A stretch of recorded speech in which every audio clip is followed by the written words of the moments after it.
నా ప్రభు బిడ్డలారా, ఉదయం పడకల మీద నుంచి లేవటంతో నీ ఫస్ట్ ప్రియారిటీ దేవుడై ఉండును గాక.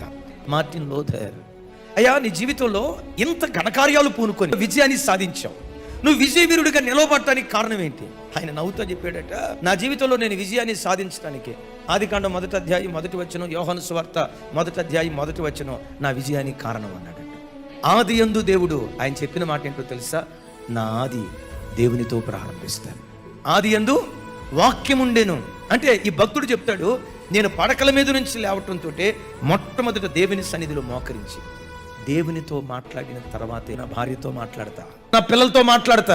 పడకల మీద నుంచి లేవటంతో నా మొట్టమొదటి మాట దేవునితో ఉంటుంది. నాకు ఎక్కువ పని ఎప్పుడు ఉంటుందో అప్పుడే ఎక్కువసేపు ప్రార్థన చేస్తానంట. 8 గంటలు బట్టి పని ప్రార్థనతో ప్రారంభిస్తే 4 గంటలతోనే ముగించేటట్లుగా దేవుడు కృప చూపిస్తాడు. Put God first, you never be last.